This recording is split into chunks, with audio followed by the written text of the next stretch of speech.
सुनो हाँ यार, तुम दिन भर सफाई करती हो तो और एक मैं हूँ कि मैं पूरे घर में दिन भर कचरा फैला देता हूँ, कभी भी अपनी चीजें सही जगह पे नहीं रखता हूँ। कम से कम समझ में तो आई ये बात आपके। समझ में आया, लेकिन एक चीज नहीं समझ में आया क्या? कि इस चीज को लेके कभी हमारा आपस में झगड़ा नहीं हुआ, ऐसा क्यों?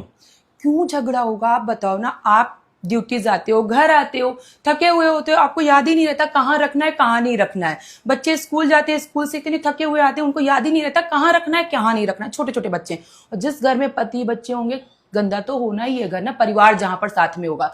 मेरा काम है, मेरी चॉइस है साफ सफाई करके रखना घर को। एक घर की लक्ष्मी या घर की जो औरत होती है उसका काम होता है घर को संवार के रखना, यही हमारी जिम्मेदारी होती है। और झगड़े की क्या बात है इसमें? जैसे हम घर का साफ सफाई रखते हैं, अगर हम अपने दिमाग की भी साफ सफाई रखेंगे ना, कि हमें किसी दूसरे से एक्सपेक्ट नहीं करना है कि वो साफ सुथरा रखे, हमें खुद से एक्सपेक्ट करना है कि मैं जितना कर सकती हूँ उतने में ही खुश रहूंगी। दूसरों से एक्सपेक्ट करूंगी तो झगड़ा तो होगा ही होगा, पर हम आपसे एक्सपेक्ट ही नहीं करते। और एक बात, मैंने एक लोगों को एक बार देखा था कि वो अपने घर की सफाई करती थी। उनके घर में कोई भी आता था ना तो ऐसे बोलती थी, भाई चप्पल बाहर उतार के आना, उसको छू रहे हो तो हाथ धुल के छुओ। तो उनके घर में सबने आना बंद कर दिया था। आपको पता है उनका नाम क्या रख दिया गया था? सफाई वाली आंटी। अरे तो उसका रीजन ये होता है ना कि अपनी जो भी चीजें हैं अपनी पसंद किसी और के ऊपर नहीं थोपनी चाहिए। और परिवार है, घर है, तो गंदा तो होना है। हमारा काम है अच्छे से संवार के रखना।